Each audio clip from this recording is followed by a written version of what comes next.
So hi guys welcome back again to the new video of the YTG Sarkar के second channel पे।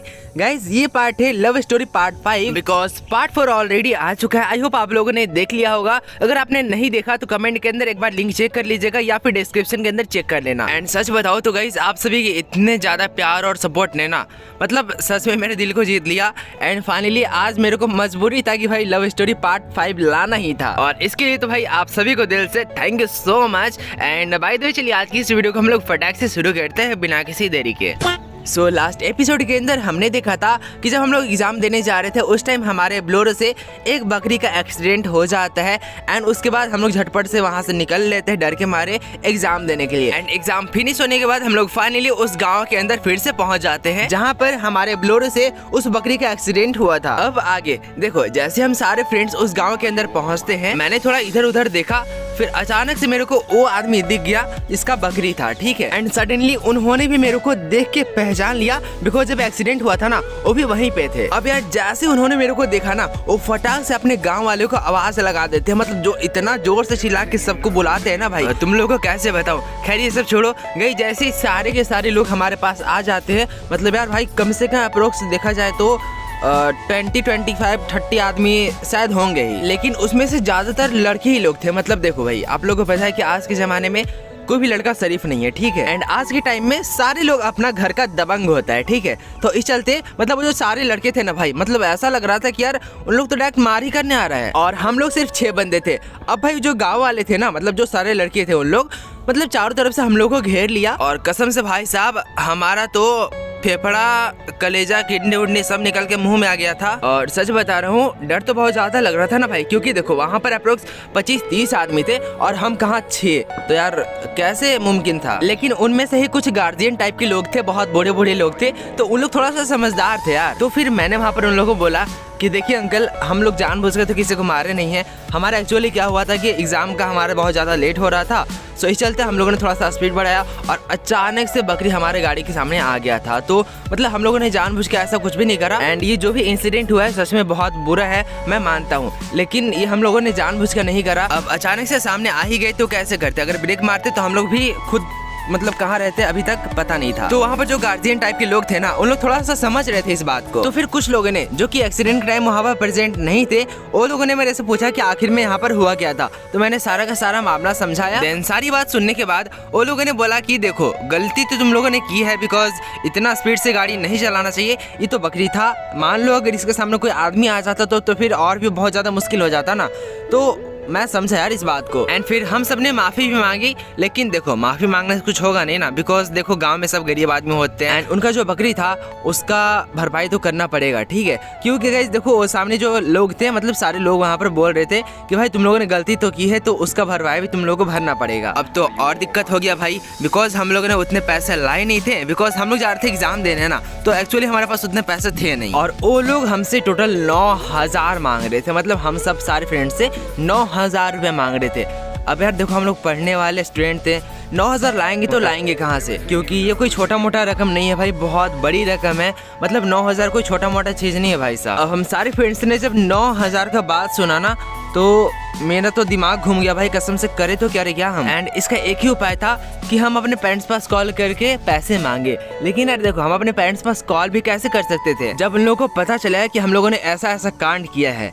तो भाई साहब एक तो हम लोग के घर में मार पड़ेगा ही पड़ेगा, ऊपर से यहाँ जो लटके हुए हैं लटके ही रह जाएंगे। एंड सिंपल सी बात है हम अपने पेरेंट्स से पैसे नहीं मांग सकते थे, लेकिन फिर भी हम लोग को पैसे तो देने थे ना, और जब तक हम लोग पैसे नहीं देते ना वो लोग हम लोग को छोड़ने वाले नहीं थे। अब ऐसे ही भाई साहब ये सब करते करते शाम का 5 बज गया, लेकिन हम लोग को घर भी जाना था यार, बहुत ज्यादा लेट हो रहा था। एंड हमने बहुत ज्यादा सोचा कि आखिर में पैसे लाए तो लाए कहाँ से, लेकिन सडनली मेरा ध्यान मेरे दोस्त के एक अंगूठे पे गया। मतलब अचानक से मेरा ध्यान मेरे फ्रेंड के एक फिंगर पे गया और मैंने देखा कि भाई साहब ये तो सोने का अंगूठी पहना हुआ है। अब होना क्या था, मेरे दिमाग में खिचड़ी पकने लगा। देन मैंने अपने सारे फ्रेंड्स को थोड़ा सा साइड में बुलाया एंड वहाँ पर जो लोग थे ना उन लोगों से मैं बोला कि थोड़ा सा टाइम दीजिए 2-3 मिनट, आपको फिर पैसे का इंतजाम करते हैं। अब हम सारे फ्रेंड्स थोड़ा सा साइड में गए एंड मैंने एक फ्रेंड को आगे बुलाया एंड बोला कि भाई ये जो तुमने अंगूठी पहना है कितना का है।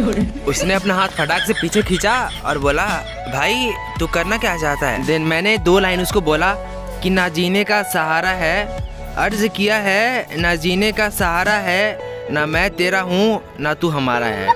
अब ये सुन के उसको बहुत ज्यादा गुस्सा आया, वो साइड चला गया। लेकिन मैंने फिर से उसको मनाया और बोला कि देखो भाई, हम लोग बहुत बुरी तरीके से फंस चुके हैं और अब साला कुछ समझ में आ नहीं रहा है कि आखिर में हम करे तो करे क्या, बिकॉज वी आर बहुत डेंजर से फंसिंग ब्रो।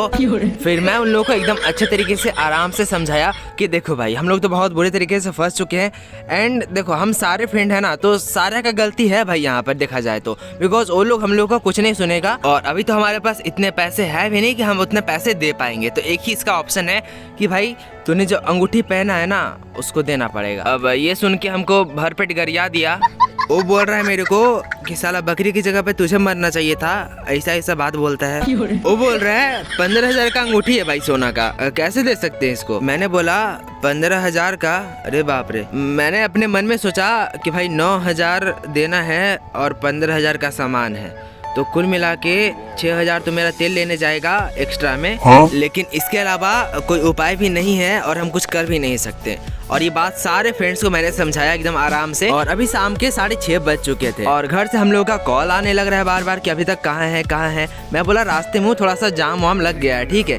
तो मैं बोला कि आ जाएंगे बस आधे घंटे में, कोई दिक्कत नहीं है। तो ऐसे करके मैंने 2-3 बार उन लोग को ऐसे बोला। देन फिर मेरे को दोस्त बोल रहा है कि अगर मान लो तुम्हें मैंने ये वाला अंगूठी दे दिया एंड तुम उन लोग को दे दोगे, लेकिन जब हम घर जाएंगे एंड किसी का नजर मेरे अंगूठे पे पड़ गया, ठीक है, एंड यहाँ पर सोने का अंगूठी नहीं मिला, तो भाई साहब उन लोग को हम क्या बोलेंगे जरा बताओ। ऐसे मेरा दोस्त मेरे को बोलता है। मैंने थोड़ा सा सोचा अब क्या ही कर सकते भाई। मैं उसको बोला अरे कुछ भी बोल देना भुला गया और क्या। वो बोल रहा है ऐसे कैसे भुला जाएगा, इतना बड़ा झूठ कैसे बोल सकते हैं भाई हम, 15,000 का अंगूठी है, कोई हलवा थोड़ी है। मैं बोला देखो हलवा रहता तो हम खा जाते, भूख बहुत ज्यादा लगा है, लेकिन अब कर भी क्या सकते हैं, 15,000 का अंगूठी हो या फिर 20,000 का, अंगूठी तो तुमको देना पड़ेगा, बिकॉज आई एम टोटली हरामी आदमी और इसके अलावा कोई उपाय नहीं है, तो भाई तुमको तो अंगूठी देना पड़ेगा। अब जब सारे फ्रेंड्स ने उसको फोर्स किया कि भाई अंगूठी तू दे दे, बाकी आगे का हम लोग देख लेंगे, ठीक है। तो कैसे भी करके अंगूठी को निकाल के देता है। मैं बोलता हूँ भाई तुम टेंशन ना करो, हम संभाल लेंगे, कोई दिक्कत नहीं है। फिर मैं उस अंगूठी को लेता हूँ